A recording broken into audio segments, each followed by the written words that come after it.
of the bar is almost empty, just the hum of an old cooler, the slow drip of condensation down the side of a glass, and an old man sitting completely still at the end of the counter like he's been there since the building was built. He doesn't look at anyone. No one looks at him. That's the first mistake. 5 soldiers walk in, young, loud, carrying the kind of confidence you earn when every room clears for you. They move like men who have never once been the most dangerous thing in a place, and been wrong about it. The old man's hands wrap around his glass, steady, patient, carved from something harder than age. One of the soldiers spots the jacket, of the frayed patch on the sleeve, barely holding together, threads unraveling at the edges. He smirks, slides onto the stool right beside him. "You sure you're in the right place, old-timer?" The old man doesn't move, doesn't flinch, doesn't even blink. He just lifts the glass, slowly, and takes one quiet sip somewhere behind the bar. The woman cleaning glasses stops. Her hands go still, her eyes cut across the room, not with fear, with warning, because she knows something they don't. She knows what that patch means. She knows what that silence means. And she knows, with absolute certainty, that these 5 men just made the last mistake of their careers. She reaches for the phone. The bar doesn't have a name anymore. The sign out front lost its last 2 letters sometime around 2019, and nobody bothered to fix it. What's left just reads Harbor in sun-bleached paint, hanging crooked over a door that sticks every time the humidity climbs above 60%, which in North Carolina is basically always teas. Inside, it smells like 30 years of decisions. Stale beer, old wood, the faint ghost of cigarette smoke that seeped into the walls so long ago, it became part of the building's DNA. The kind of smell that doesn't bother you after the first 5 minutes. The kind that, after a while, starts to feel like home. It is Tuesday, it is late, and Walter Briggs is in his seat. He is always in his seat, 3rd stool from the left. The one with the slightly uneven leg that rocks just enough to feel unstable, but never quite tips. Ellen tried to replace it once, back in 2018. Dragged in a new one from the storage room, set it in position, felt proud of herself. Walter sat on it for 1 minute, stood back up, moved it aside, got the old one from where she'd left it against the wall, set it back in its exact position. Sat down, didn't say a word about it, it didn't need to. Ellen put the new stool back in storage and never mentioned it again. Because some battles aren't worth fighting, and some men have already fought enough battles for 3 lifetimes. He's wearing the jacket again tonight. Field green, faded to something closer to gray in places. Brass buttons gone the color of old pennies. The left elbow reinforced with a patch of slightly different fabric, like someone repaired it in a hurry with whatever was available, which is probably exactly what happened. And on the left sleeve, that patch, barely there, circular, dark background. A design at the center that might have been crisp, detailed once, decades ago, but has softened into something impressionistic now. Threads pulling loose at the edges, colors bled together by time and washing, and whatever else jackets go through. When they've lived the life this one has lived, most people would squint at it and see nothing. A smear, a decoration, something picked up at a thrift store by a man who thought it looked interesting. Walter wraps both hands around his whiskey glass. 2 fingers, no ice. He holds it the way you'd hold something you were afraid of losing. His hands are big, gnarled. Spot with age. But steady. Always steady. He has not touched the drink yet. He won't for a while. He never does on this night. He just sits with it. The way you sit with someone you haven't seen in a long time. The way you sit before you're ready to speak. Ellen Murphy has been watching Walter Briggs for 9 years. She sets the whiskey in front of him without being asked. Same glass, same pour. Every Tuesday night, regular as weather. She is 52 years old. She has owned this bar since 2015. She moved to this town the year before that, from Chicago, because her mother's sister lived here, and the rent was reasonable, and because she had spent years reading everything she could find about Fort Bragg and the units that came through it, because her mother had told her, before she died, that her father's unit had a connection to this base, and Ellen wanted to be near the closest thing to him she could find. She has never told anyone that. She stands behind the bar now, lowly, doing the things that need doing, and she watches Walter the way she always watches him on this particular night in March. Not obviously, not intrusively, The way you watch someone you love when they don't know you're looking. Of she recognized the patch the first night he walked in. 9 years ago. The moment he set the jacket over the back of the stool and the sleeve caught the bar light just right, she saw it. Clear as anything. Because she had a photograph at home of wrapped in tissue paper in a box her mother gave her, of a young man in a field jacket with that same patch on his sleeve. Her father, Thomas Patrick Murphy, born 1944. Dorchester, Massachusetts. Died March 1972. Of doing something in a place that nobody official has ever confirmed he was in. She never asked Walter about it. Not once, because what do you say? What do you say to a man who is wearing your dead father's patch like it's the only thing holding him together? You don't say anything. You pour the drink. You give him his stool back when he wants it. You love him the only way available, of which is quietly from a distance, without ever making him feel watched. That has been the arrangement. 9 years. It is about to end. The door opens at 9:47 p.m. Ellen hears the shift before she sees them. The compression of the quiet air. 5 men filling a small space always changes the atmosphere. 5 men built the way these men are built changes it more than that. She looks up, late 20s to early 30s. Close-cropped hair. Jeans and plain shirts, off-duty civilian clothes, worn the way people wear a costume after years in a uniform. Trimmed beards, of eyes that sweep the room in under 2 seconds without appearing to move. Fort Bragg throws off men like this. Ellen has learned to read them. The particular posture. The quiet that is different from civilian quiet. The way they find the exits before they find the bar. These are not just soldiers. She has seen enough to know the difference. They take the corner booth. They're loud in the way people get loud when they've been wound tight for a long time and are deliberately, consciously choosing to unwind. Beers ordered. Laughter that has an edge under it. Pressure releasing from a valve sealed too long. Ellen watches one of them in particular. He sits at the edge of the booth rather than the middle. Orders but doesn't really drink. Laughs at the right moments but a half second behind everyone else, like he's processing through a filter first. Early 30s, strong jaw. Eyes the color of creek water in November. He is the youngest looking of the group. Or maybe it's just that he carries something that hasn't finished settling into his face yet. His name is Declan Cole. And Declan Cole is not okay. He is so far from okay that the distance would require a different kind of measurement. But he is here, in a bar, with his team. Because the alternative to sitting in a loud corner booth was sitting alone, in a room where everything still smelled like the man who used to occupy the bunk next to his. So he is here. He is laughing. Mostly. He is fine. 3 weeks earlier, Declan had stood in a room with gray walls and fluorescent lighting and a flag folded into a perfect triangle on a table in front of him. He wore his dress uniform. He kept his hands clasped behind his back in parade rest. He did not move for 40 minutes. The casket was closed. Danny Rourke, 28 years old, Tioga County, Pennsylvania. Oldest of 4 siblings. Could eat an entire large pizza by himself and still be hungry. Could fall asleep anywhere, in a Humvee, in a foxhole, on an aircraft carrier mid-transit, and wake up looking like he'd had the best sleep of his life. Could make anyone laugh. Even Declan, who was not known for laughing easily, gone, in the eastern mountains of Afghanistan. 16 days ago. Declan had stopped counting by the hour after the first week because it was doing something to him he didn't have language for. A senior analyst briefed them afterward. Dry voice, slides. Words like operational parameters, an environmental assessment failure, and protocol deviation under time constraint. And somewhere in the middle of all those bloodless words, the man said it. The approach methodology used by the unit was outdated. The close quarters entry protocol had known limitations in complex, multi-level terrain. More current frameworks would have flagged the structural instability before entry. Declan wrote that down, word for word. In the notebook he kept in his left breast pocket, because anger does things to memory.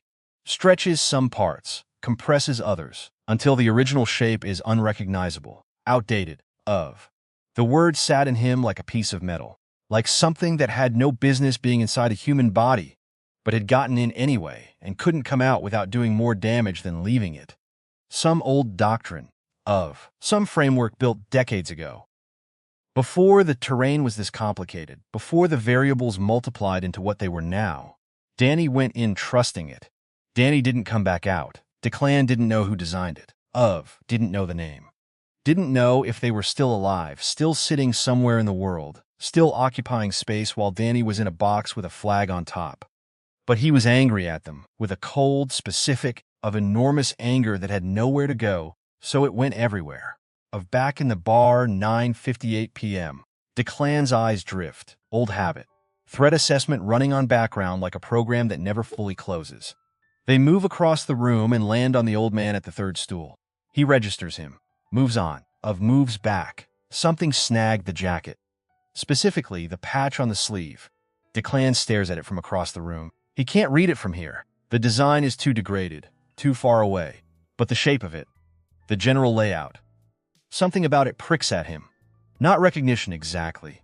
More like the feeling of a word on the tip of your tongue that won't come. He nudges Garrett Reese, that guy. The patch, Garrett squints. Can't read it from here. Neither can I, Declan says. Which is weird, because every patch has a logic to it. Every design means something specific. And if you've been in long enough, you develop a library. You know what the shapes mean. You know which unit claims which symbol. You know the ones that come from real places, and the ones that come from surplus stores where people buy credibility by the yard.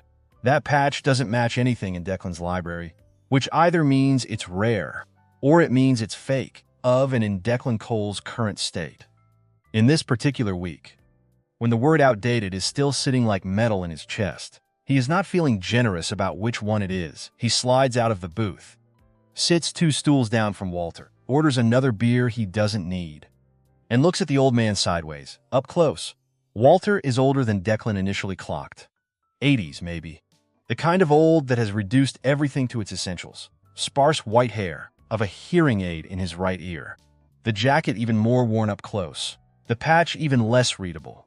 Even more suspicious. Declan can feel his jaw tighten. He doesn't mean to say anything. In some part of his brain that is still running the civilized protocol, he genuinely does not intend to start something. But Garrett has followed him over. And the other 3 are leaning out of the booth watching. And there is all this pressure in him with nowhere to go. And the word outdated is still in there. Rusting. You sure you're in the right place? Declan says. The old man doesn't move. Doesn't turn his head. I'm serious. This isn't exactly the VFW. You look a little turned around. Garrett snorts behind him. Walter slowly turns his head. Those eyes find Declan's face. The color of sky before a weather system moves in. Eyes that have seen things that don't have civilian vocabulary. Declan knows this look. He has this look. All of his team has this look to some degree. But this version is deeper, older, worn smooth by time the way stones are worn smooth by water. Just having a drink, Walter says. Voice like gravel rolling in the bottom of an empty can. Right. Declan lets his gaze fall to the patch. Nice jacket. Where'd you get it? Surplus? Flea market? Walter's hands tighten around the glass, very slightly. Most people would not catch it. Declan catches it. That's just a patch, Walter says. Just a patch, Declan repeats. And his voice has taken on a texture he recognizes as dangerous even as he's using it. He knows he should stop. He knows this isn't the right battle. He knows what Dr. Reeves, the unit counselor he's seen exactly twice, would say right now. She would say he is displacing. Transferring the shape of his grief onto an available target. She is not here. What unit? Declan says. Walter looks back at his drink. Long time ago that is the wrong answer. Declan can feel Garrett beside him, the others drifting closer. He has about 15 more seconds before this becomes something with consequences that his colonel will hear about. That paperwork will follow. He doesn't stop. Long time ago. See, that's what they all say. Men I know, better men than either of us, have died for the patches they wore. So when I see something like that, he points at the sleeve, and the man wearing it can't name the unit. It bothers me. He pauses. One more time. What unit? It doesn't matter anymore, Walter says. That's not, kid. Walter's voice doesn't raise, doesn't sharpen. It just carries. The way a low frequency carries through walls that higher sounds can't penetrate. I didn't come here to talk. I came here to sit. So sit somewhere else. Declan feels heat rise up the back of his neck. Because he is a Tier 1 operator who has been in situations that would dismantle most human beings. And he has just been called kid by an old man in a worn jacket. In front of his entire team, I'm pulling you out, he says. And his hand comes down on Walter's arm. Ellen sees it happen from 15 feet away. She sees Declan's hand close around Walter's arm. She hears the sharp intake of breath from Terry at the bar, who has been nursing a light beer and watching baseball, and is now watching something else entirely. Ellen's hands go still on the glass she's holding. She watches Walter's face. Not for fear. In 9 years, she has never seen fear there. She watches for something else. The thing she saw flicker exactly once, 2 years in, when a car backfired outside, and his whole body responded before his mind caught up. Something ancient and very dangerous living just beneath the surface of his stillness. She sees it flicker now. And then, she starts to cry. She doesn't plan it. The tears arrive the way certain truths arrive. Without permission, without regard for timing, because she's looking at the patch, at the frayed circular edge, the shadowed design at the center. She has a photograph at home, wrapped in tissue paper, her mother placed there decades ago, of a young man in a field jacket, strong and grinning, squinting against some light outside the frame. The patch on his sleeve sharp and clear and readable, identical, her father, Thomas Patrick Murphy. He died doing something that his wife was never fully told about. Something classified. Something in a place that, officially, no one from his country was ever in. He never held his daughter. He got the news she was coming and cried, her mother said, and then laughed and said the name they'd picked. Ellen rose, said it twice. 6 weeks later, he was gone, and Walter Briggs has been wearing his patch for 9 years, in her bar. She has let him, because it was his to carry. Because whatever happened between them in whatever darkness they shared, Walter earned it. And if this is where he needs to carry it, then this is where it will be carried. And now this young man with the broken eyes and the tight jaw is grabbing Walter's arm and calling his patch a joke. The tears on Ellen's face are not sadness exactly. They are something older than that, and more urgent. She sets down the glass. She walks to the back office. She opens the old wooden drawer. She picks up the laminated card. General Harold Stone used to drink at this bar. Once a month, sometimes less. He never wore anything that identified him as what he was. He sat at the bar, drank good bourbon, asked what was good, and tipped like a man who remembered having nothing. One night, he watched Walter come in. Watched Ellen pour without being asked. And he was quiet for a long time then. He placed a small laminated card on the bar between them. If he ever has trouble, Stone said, of the kind that needs a uniform to understand it. You call that number. What kind of trouble? Ellen had asked. Stone looked at her. You'll know, he said. She had wanted 40 more questions, but something in his tone closed the conversation like a door clicking shut. That was 6 years ago. She has checked on the card occasionally. Made sure it was still there. She has never used it. Until tonight. Her fingers are shaking as she dials. She notices this the way you notice weather. Clinically, her heart is doing something irregular. Through the office door, she can still hear Declan's voice. Edge in it like a blade wrapped in cloth. 2 rings. Operations Center. Professional. Clipped. The particular flatness of someone trained to receive information without reacting emotionally in real time. Ellen keeps her voice steady.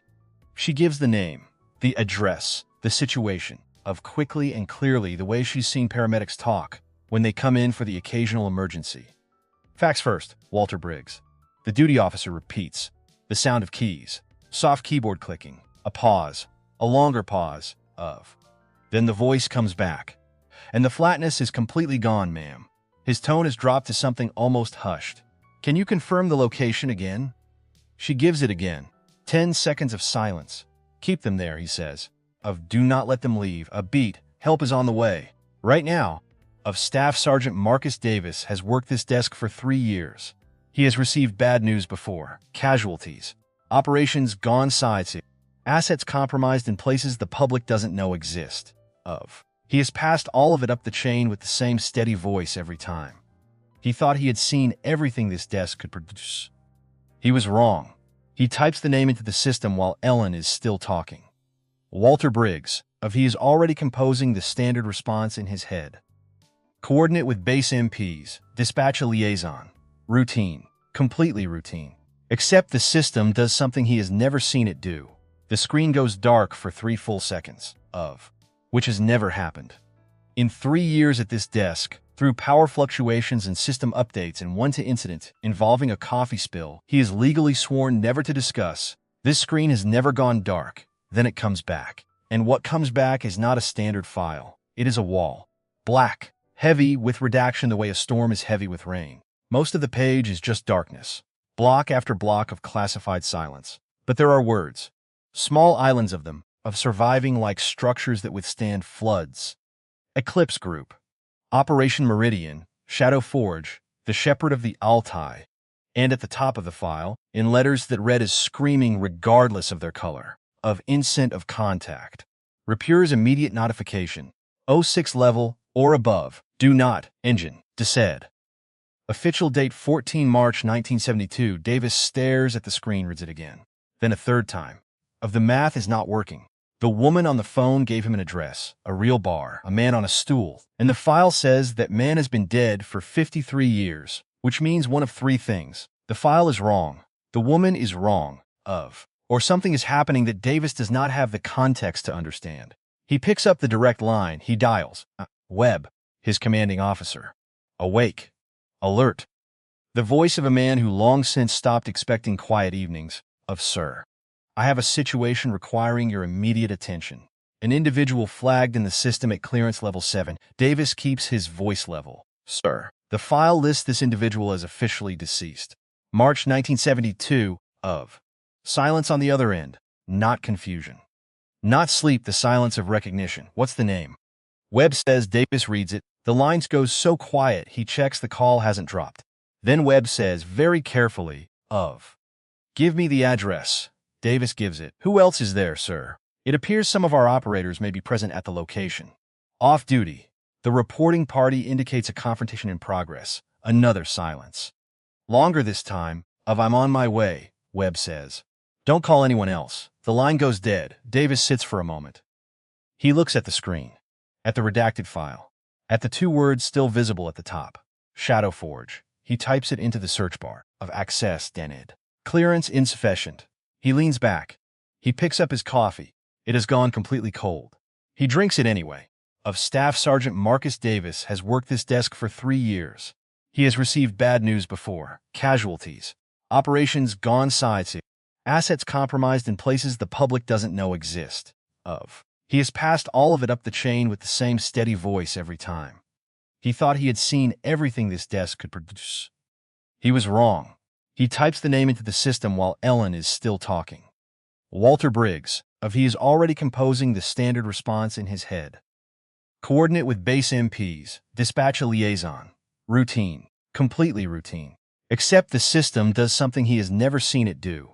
The screen goes dark for 3 full seconds. Which has never happened. In 3 years at this desk, through power fluctuations and system updates and one incident involving a coffee spill he is legally sworn never to discuss, this screen has never gone dark. Then it comes back. And what comes back is not a standard file. It is a wall. Black, heavy with redaction the way a storm is heavy with rain. Most of the page is just darkness. Block after block of classified silence. But there are words. Small islands of them, of surviving like structures that withstand floods. Eclipse Group. Operation Meridian, Shadow Forge, the Shepherd of the Altai. And at the top of the file, in letters that read as screaming regardless of their color, of instant of contact.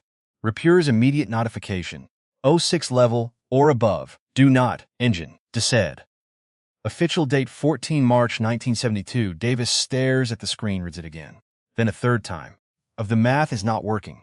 The woman on the phone gave him an address, a real bar, a man on a stool, and the file says that man has been dead for 53 years, which means one of three things. The file is wrong. The woman is wrong. Or something is happening that Davis does not have the context to understand. He picks up the direct line. He dials. Webb, his commanding officer. Awake. Alert. The voice of a man who long since stopped expecting quiet evenings. Sir. I have a situation requiring your immediate attention. An individual flagged in the system at clearance level 7. Davis keeps his voice level. Sir. The file lists this individual as officially deceased. March 1972.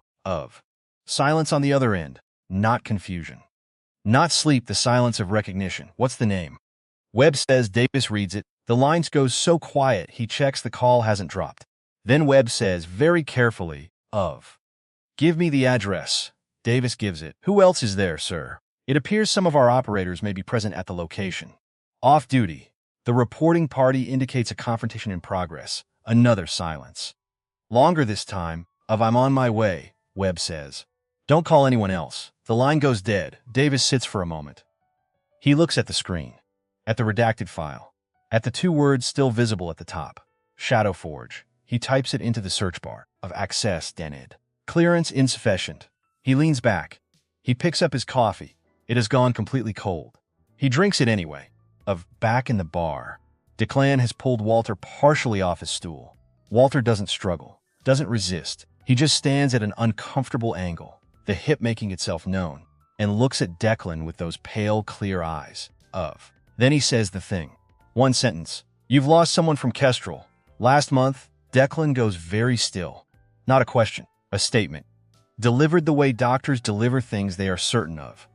Without hesitation, without hedging. "How do you?" Walter's eyes drop to Declan's right shoulder. The tattoo visible at the edge of his sleeve where it's rolled up slightly. The unit marking. Specific. Small. Meaning nothing to anyone who hasn't earned it, Kestrel. Walter says quietly. Then, "The man next to you in the field. You're carrying him right now. In here tonight." Declan stares. "And you've been carrying something else," Walter says. "For 3 weeks." Aimed at the wrong person. Declan's grip loosens. Just slightly. Just 1 inch. Walter pulls his arm back gently. Sits back down. Wraps both hands around the glass. "You've been angry at the wrong person, son," he says. "But I understand why." Declan opens his mouth. Closes it. "Sit down," Walter says. "Or, don't. But stop pulling on an old man's arm. I have enough wrong with this body without adding your help." Something almost like a laugh catches in Declan's chest. Doesn't come out. But catches there, painfully. Like a splinter finding a nerve. Garrett puts a hand on Declan's shoulder. One word. Dec. The weight of a full sentence. Declan takes a step back. He does not sit down, but he steps back. And in that moment, that hollow space between escalation and resolution, the front door opens. No flashing lights.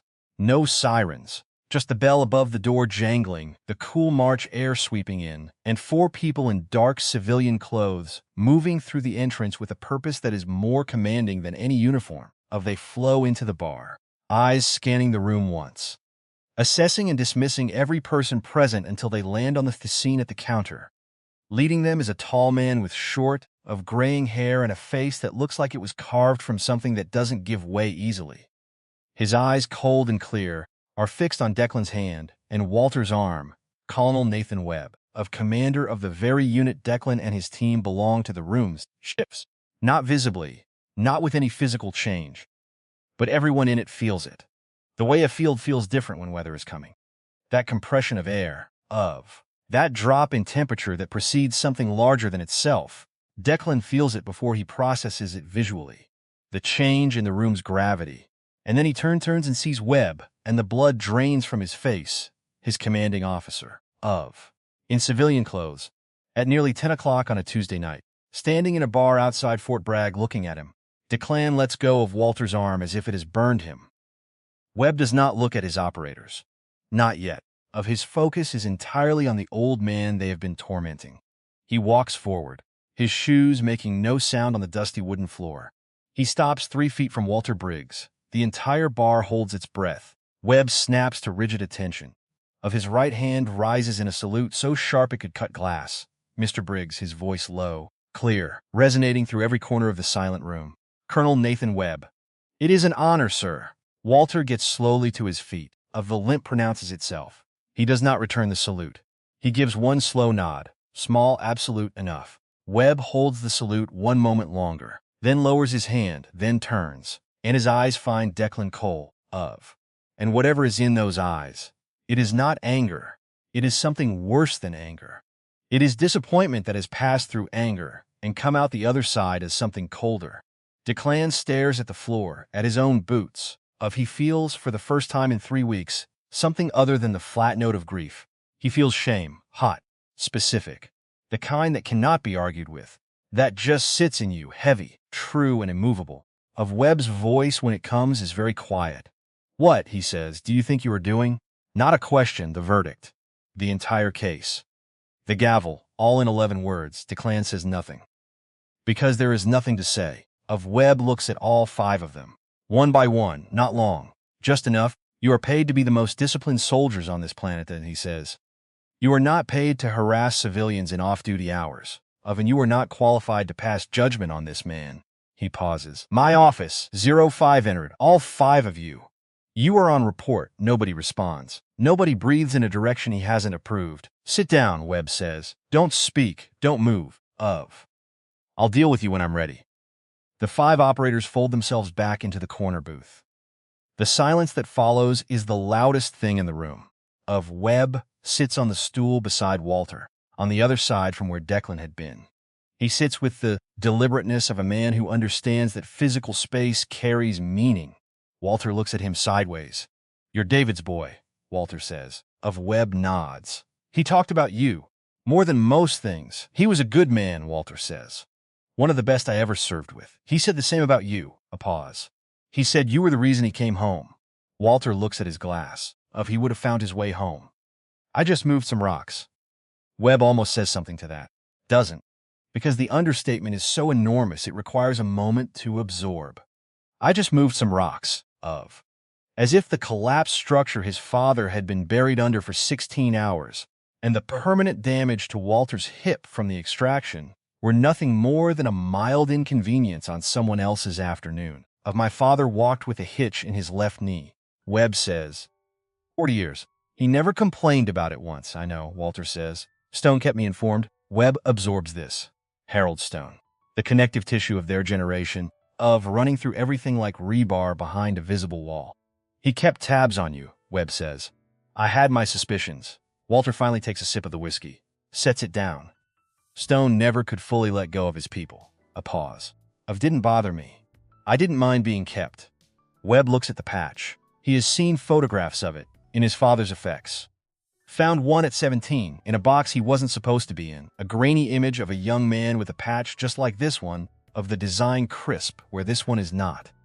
He had asked his father that evening what it was. His father had looked at the photograph for a long time, then said, very quietly, if you ever cross paths with a man named Walter Briggs, you stop. Whatever you're doing, you stop, and you thank him. Nathan Webb had never expected to actually cross paths with him. And here they are in a bar outside Fort Bragg. The file, Webb says carefully, in the system. It lists you as deceased. Walter looks at him. Standard protocol, Walter says. After the final operation, Eclipse group members were administratively dissolved. Death certificates issued. It was cleaner that way.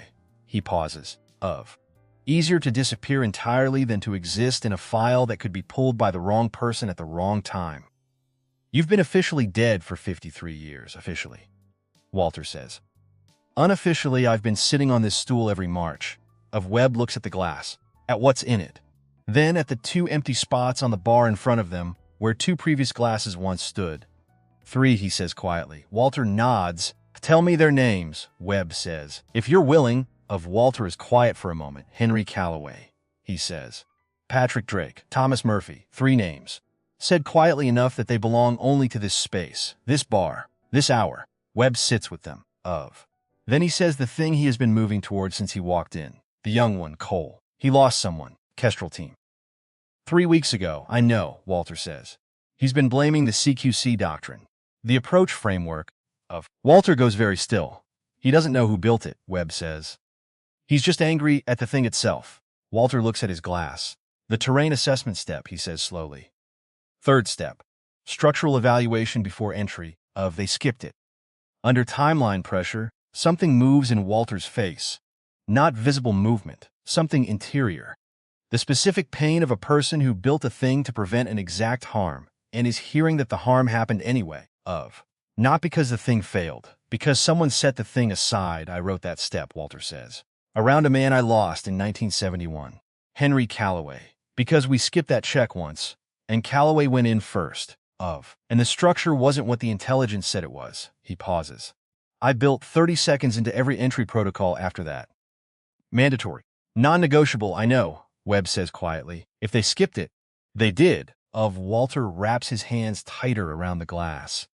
Then the doctrine didn't fail, he says. The skipping failed. Someone in the chain made it negotiable. And the moment it becomes negotiable, it stops existing. Your boy doesn't know that yet, Walter says. No, Webb says. Walter turns his head toward the corner booth, looks at Declan, who is staring at the table. Something in Walter's expression then, not pity, not condescension, of the particular understanding of a person who has walked every road in that geography of grief and misdirected anger. In the dark. Alone. Tell him what he needs to hear, Walter says finally. Not more than that, Webb nods. He stands. He turns toward the booth. Webb stands at the end of the table. He doesn't sit. 5 men look up. All at once. Involuntary. You ask what unit, Webb says. He looks at Declan, then around the table, then back to Declan. I'm going to tell you. And when I'm done, you're going to sit quietly and think about the distance between what you assumed and what was true. Nobody moves. That patch belongs to a unit that does not appear in any accessible military record. Not because it was informal, because it was classified so deeply that the classification itself was classified. He pauses. The unit was called Shadow Forge, a hunter-killer element operating during the Cold War in locations no government has officially acknowledged.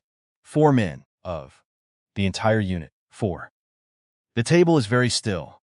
They operated without support in environments where extraction was not guaranteed, where communication was intermittent, where the mission objectives, if they failed, would be denied from the operator level all the way to the executive branch. He pauses. 3 of the 4 did not survive the operational period. Garrett Reese has gone pale.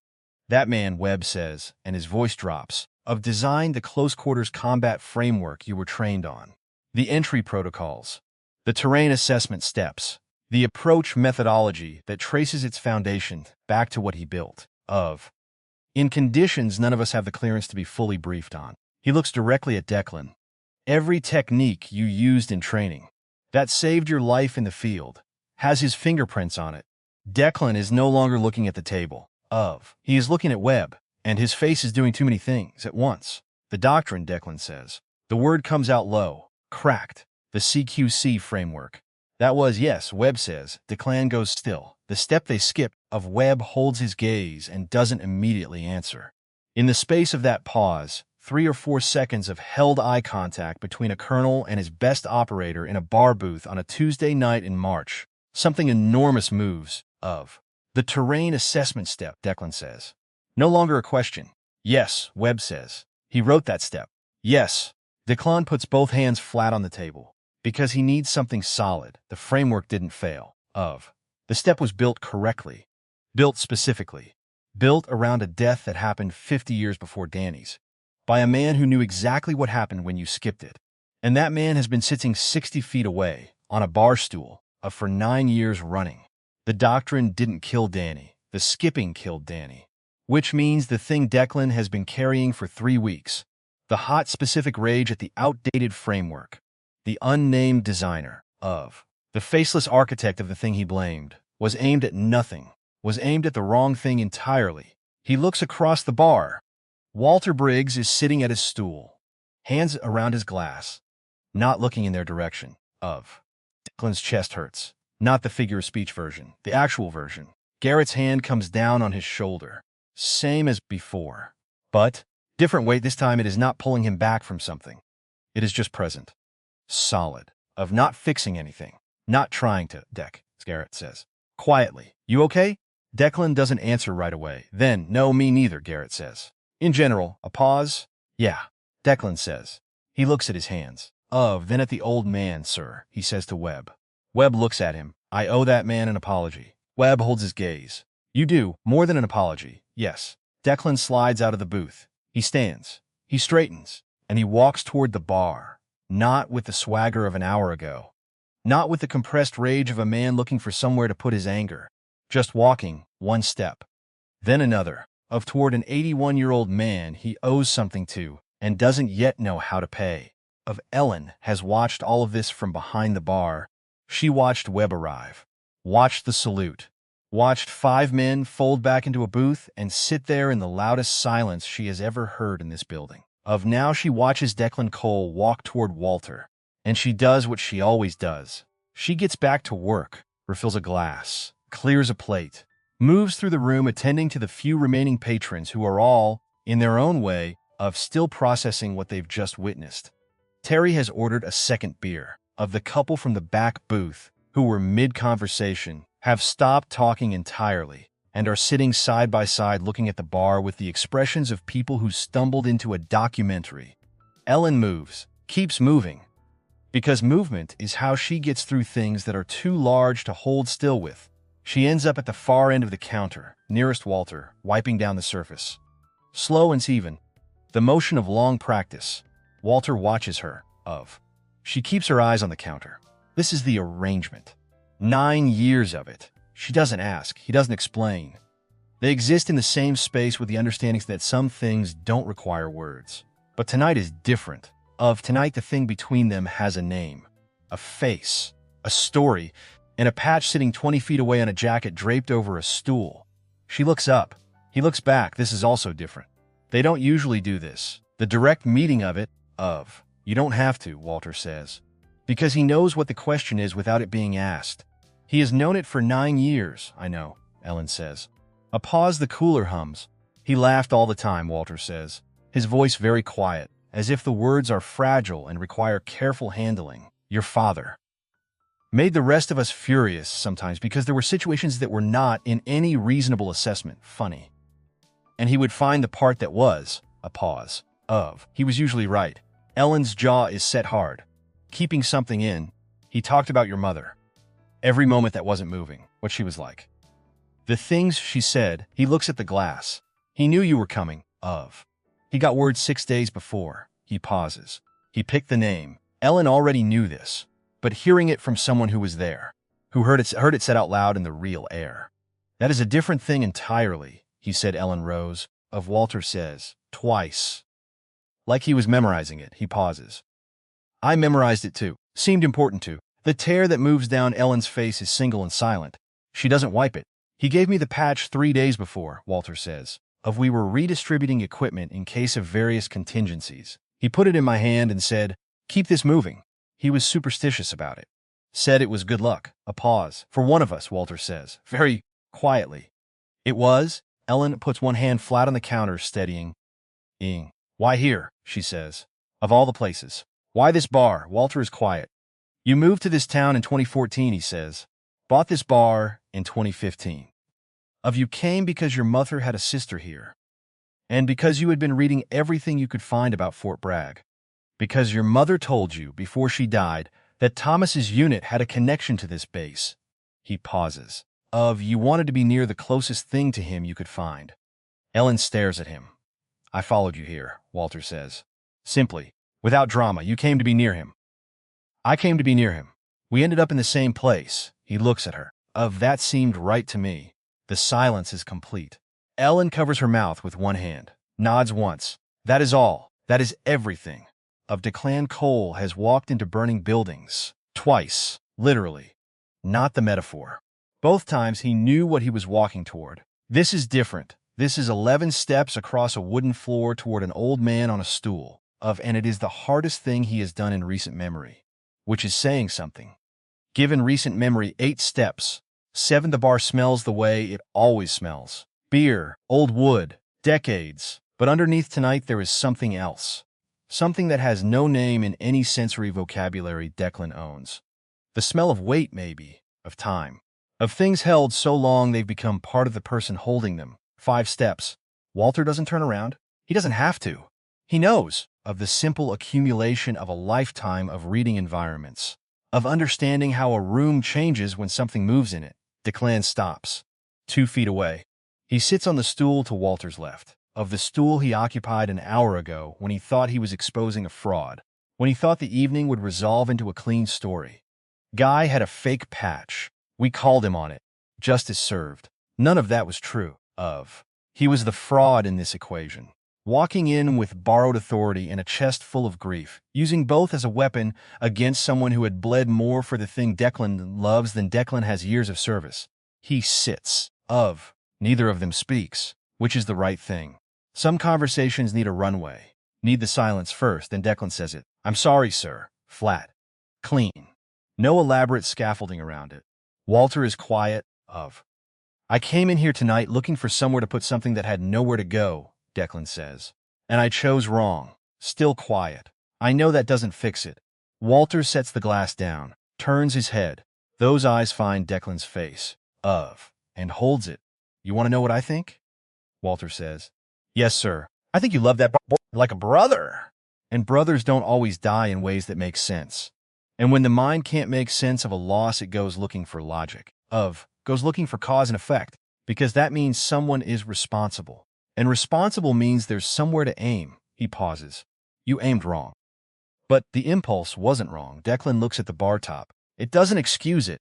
No, Walter says. It doesn't, a pause, but it explains it. And explanation isn't the same as excuse. Most people can't tell the difference. A beat. Worth knowing you can, Declan breathes. Of the specific kind of breath that isn't about oxygen. Can I ask you something? Declan says. Walter tilts his head. Go ahead, the step, Declan says. The terrain assessment protocol. Walk me through it. The way you built it. Not the way it was taught to me. The original, Walter looks at him. Of something shifts in the old man's expression. Small, but real, because nobody has asked him that in a very long time. Of the thing you build, goes out into the world, and gets taught and refined and iterated until the fingerprints of the original builder are mostly gone. Until the people using it have no idea who made the foundation they're standing on. And to have someone want to trace it back. To want to understand not the polished version, but the raw first one. The one built in the field, in the dark, around a specific depth that demanded it. That means something. There was a man named Calloway, Walter says. Henry Calloway, best point man I ever worked with. Read terrain the way other men read maps. Instinct. Years of it. He pauses, 1971. A mountain location. The intelligence said single level. Of stone construction. Stable. Declan listens. Intelligence was right about everything except the one thing that mattered. The foundation had been compromised. Partial collapse in the lower section. Nobody checked. We were running hot on time. Walter pauses. Calloway went in first, because Calloway always went in first. A beat. He didn't come out. The bar is very quiet. I sat with that for a long time afterward. The specific question of what could have been done differently, he pauses. The answer was 30 seconds. 30 seconds of exterior assessment before entry. Looking at the base of the structure, the foundation lines, the way the ground sits under the corners. You can read a building's integrity in 30 seconds if you know what you're looking for. He looks at the glass. I built that into the protocol. Mandatory. Non-negotiable. Regardless of time pressure, Declan is quiet. They made it negotiable, he says. They always do, Walter says. Under timeline pressure. Under command pressure. That's why I made it non-negotiable. The moment it becomes optional, it ceases to exist, he pauses. I knew that when I built it. Somewhere between me building it and your team using it, someone unmade that. That's on the chain of command, Declan says. Not on you, I know, Walter says. I've known that for about an hour now. Doesn't make it easier. But I know, Declan looks at him. Does it ever get easier? He asks. All of it. Walter considers this with the seriousness it deserves. An actual excavation. Not a polite pause. Different, he says finally. It gets different. It stops being the first thing you feel when you wake up. It stops being in every room you walk into. It recedes. Not because it matters less. Because you build more around it. More life. More moments. More things to carry alongside it so it doesn't have to carry everything alone. Declan absorbs this, Calloway, he says. You still think about him every day, Walter says, with less pain than I used to. But every day, a pause. That's what the drink is, Declan says. Not a question. One for each of them, Walter says. 3 glasses, 3 names. He looks at the nearly empty third glass. I used to say the names out loud. Stopped about 15 years ago. Say them in my head now. He pauses. Which is sufficient. Declan looks at the glass. What were their names? Walter goes still. Not the stillness of refusal. The stillness of a man asked something private. Of something he has kept in the interior room of himself for so long that sharing it requires a real decision. He looks at Declan. Declan meets his gaze. Steady. Not demanding. Not presuming. Just present. Willing to receive whatever answer comes, including silence. Henry Calloway, Walter says. Patrick Drake, Thomas Murphy, 3 names, said quietly enough that they belong only to this space, these walls, this hour. and to the woman at the far end of the bar, who stops moving, has heard, across the room, the third name, her father's name, from the only man alive who was there. Ellen Murphy does not turn around immediately. She stands with her back to the room and her hand on the wood, and she does the thing that is necessary. She breathes. Thomas Patrick Murphy, 31 years old when he died. She is 52 now. She has outlived him by 21 years. She tries not to do that mathematics too often because the results are always strange and dizzying. The idea that she has outrun him by 2 decades, that she is older now than he ever got to be. She turns around. Walter is looking at her. He said the name knowing she would hear it. Intentional, not careless. This is the night for it. The thing that has been between them for 9 years has finally been given enough space and light to be itself. She walks down the bar. She stops in front of him. She looks at the patch, then at his face. "How did he go?" she asks. Her voice is steady. She has rehearsed this question her whole life without meaning to. Walter doesn't look away. "Fast," he says. "He didn't suffer. Whatever you've imagined, whatever you've been afraid it looked like, it was fast." He didn't have time to be afraid. Ellen nods. One small nod. "He chose it," Walter says. "Same as all of us chose it. He wasn't misled or maneuvered. He decided. In full knowledge of what it meant." A pause. "That matters. It does," Ellen says. "He was the best of us," Walter says. "Braver than me. More certain. Less complicated by doubt." He looks down at the patch. "I spent a long time thinking it should have been me instead of him. Running the math on that. Trying to figure out what went differently for each of us that day. And?" Ellen says. "There's no math," Walter says. "There's just what happened. And what didn't." He looks at the worn threads. The faded design. "He was worth carrying. So I carried him." Ellen reaches across the bar. She places her hand over Walter's. Just rests it there. Her hand over his. Both of them over the glass. Walter looks down at it. And something in his face that has been braced for a very long time releases, not dramatically, nothing visible from across the room, but there it is. The imperceptible softening of something held rigid by sustained effort for 53 years. The specific relaxation of a person given, at last, something he didn't know how to ask for. Papanzer. To have carried it long enough. To be allowed now to put a little of it down. "You don't have to carry it alone anymore," Ellen says.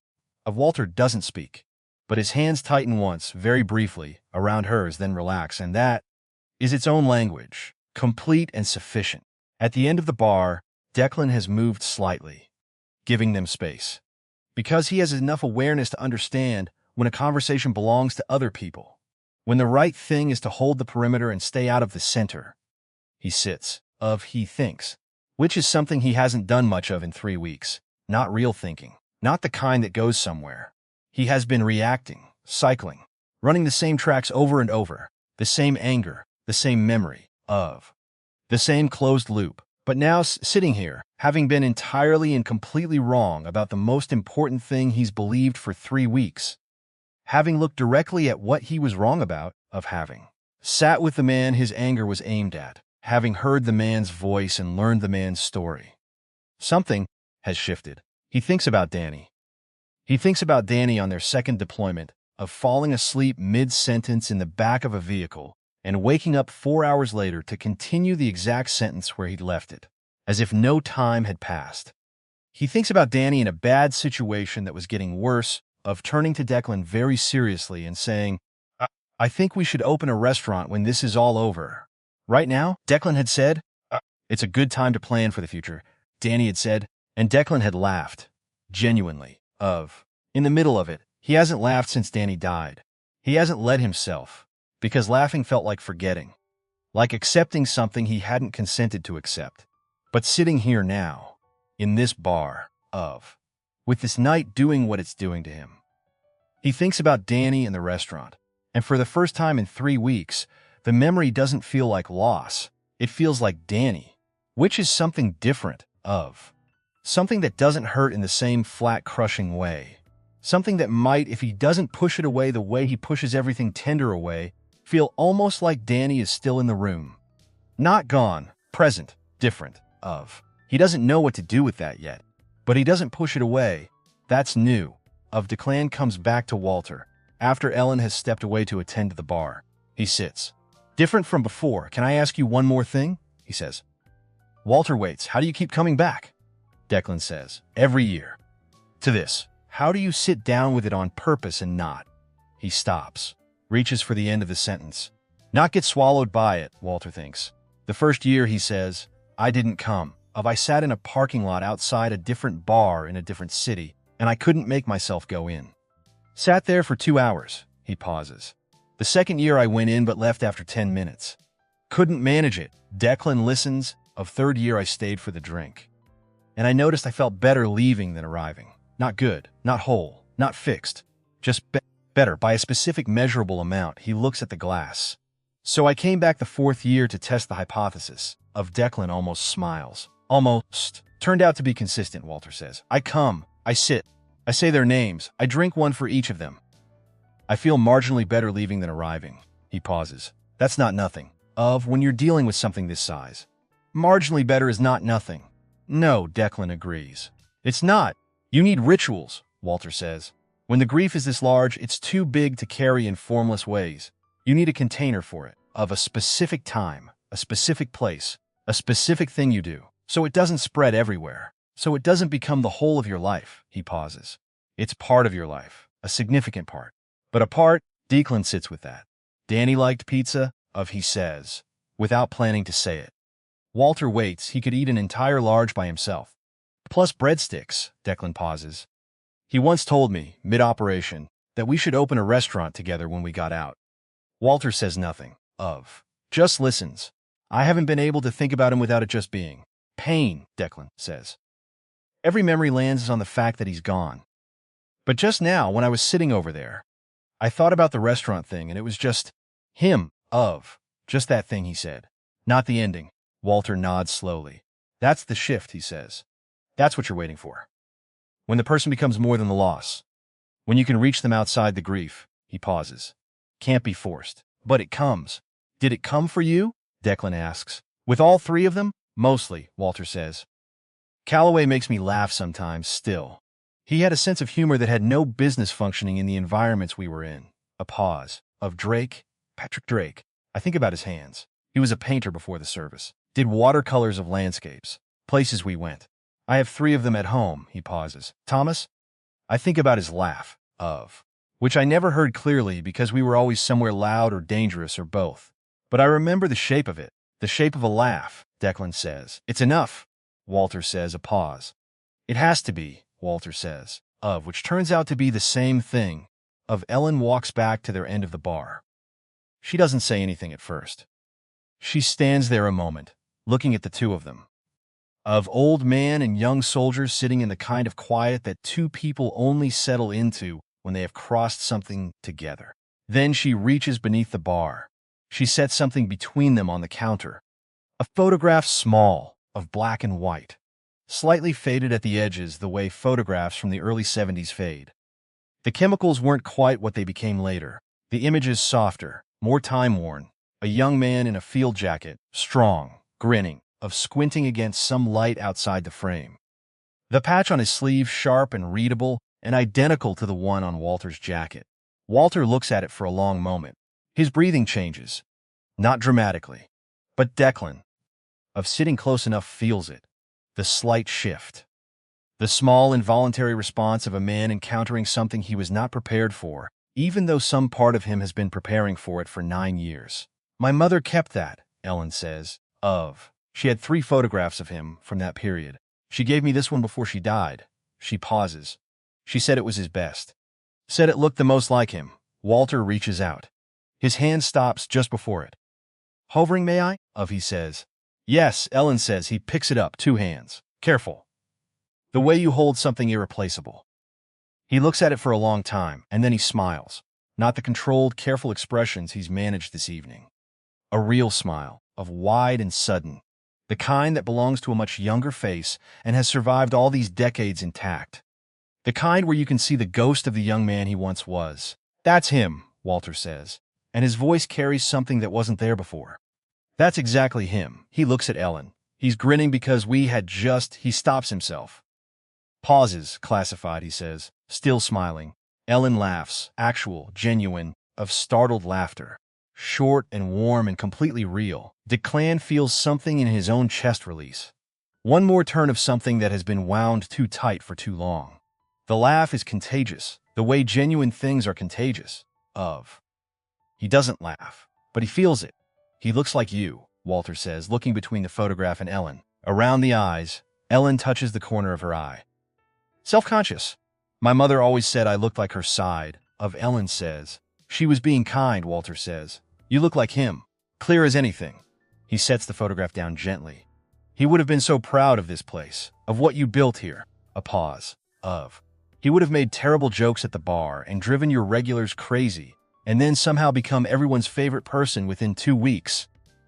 Sounds exactly right, Ellen says softly. He had a gift for that, Walter says.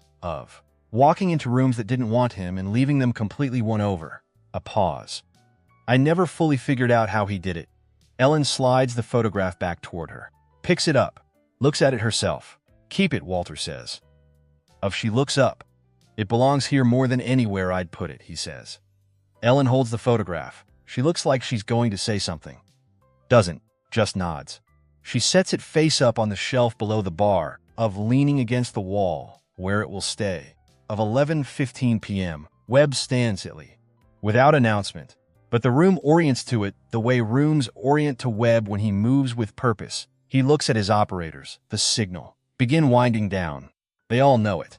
Garrett starts to slide out of the booth. The others follow, quiet and orderly, putting on jackets, reassembling themselves. Webb walks to the bar. He stops beside Declan. Looks at Walter, sir, he says. Can I offer you a ride home? I'll walk, Walter says. It's almost midnight. I've walked home from later, Walter says. Webb accepts this. He has learned enough about Walter Briggs tonight to understand that arguing with him on logistical preferences is not a productive use of anyone's time. Then, Webb pauses. He straightens. Not a formal salute, but the posture of one, the intention of one. On behalf of my father, and on behalf of everything you built, he holds Walter's gaze. Thank you for coming back every year. Walter looks at him. It's the least I could do, he says, not false modesty. The actual arithmetic of a man who has spent 53 years measuring what he owes against what he's paid and finding the debt still open. It's more than most, Webb says. Walter says nothing to that. But he doesn't argue, which, for Walter Briggs, is the closest thing to agreement available. Webb turns to his operators. His eyes move across all 5 of them. Settle last on Declan. My office, he says. 060. Declan looks up. Sir? Because 0600 is different from 05. 05 is punishment. 0600 is something else. 0600 is an hour given back. An hour to sit with what this night was. You have things to think about, Webb says. Take the hour, a pause, and get some sleep. You look terrible. He moves toward the door. His team falls in around him. The bell jangles. The cool March air sweeps in. The door settles. The room goes quiet. Ellen Murphy stands alone in the bar. The lights are dimmer now. End of night. The stools are up on the tables. The cash drawer is closed. Everything in order. Everything in its place. She stands behind the bar and looks at what remains on the counter. The third glass, the small amount Walter left in it. She doesn't move it. She looks at the photograph on the shelf. Her father's face. Young and grinning, squinting at something outside the frame. The patch on his sleeve sharp and legible in a way it no longer is on the jacket of the man who has carried it for 53 years. She thinks about what Walter said he would have been proud of. He would have walked in and made terrible jokes and won everyone over in 2 weeks. She wonders. Not for the first time, but for the first time with this much warmth instead of ache, what his voice would have sounded like. What his laugh would have sounded like in a room she was also in. Whether she would have had his eyes or her mother's hands or some complicated mixture of both that she'd spend her whole life learning to read in mirrors. She doesn't know. She won't. But she knows this. He chose it. He knew what it meant. He went in clear-eyed and certain and decided. He was not taken from her carelessly. He made a decision, in the full weight of knowing what a decision costs. And his daughter owns a bar on the outskirts of Fort Bragg, where men like him still come through, where they sit on stools that stick and drink whiskey. They don't quite finish. Where every March for 9 years, of an old man has come and sat in the same seat and said 3 names into the quiet and then walked home. One of those names was Thomas Patrick Murphy. Her father, carried, all this time, by the only man left who remembered the shape of his laugh. Ellen takes a cloth. She begins wiping down the counter. Slow and even the motion of long practice, of care, of showing up and doing the thing that needs doing, day after day, in a place she built. That she chose. That is hers. She wipes past the 3rd glass, around it, not touching it because tomorrow she'll wash it. But not tonight. Tonight it stays for all of them, for the ones who carry, and the ones who are carried, and the ones still learning the difference. Declan should go. He knows he should go. The evening has been what it's been. There is more to process than one night can hold. The hour Webb gave him is not a guarantee of sleep, but it is an acknowledgement that sleep should be attempted, he should go.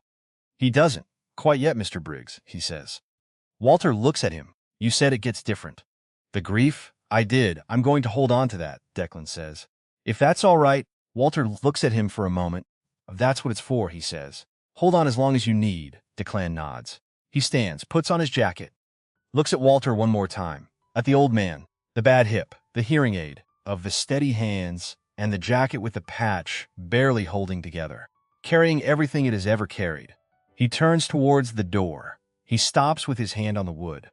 The door that sticks, that takes a specific pressure in a specific direction, that regulars learn quickly and strangers always fight. He applies the correct pressure.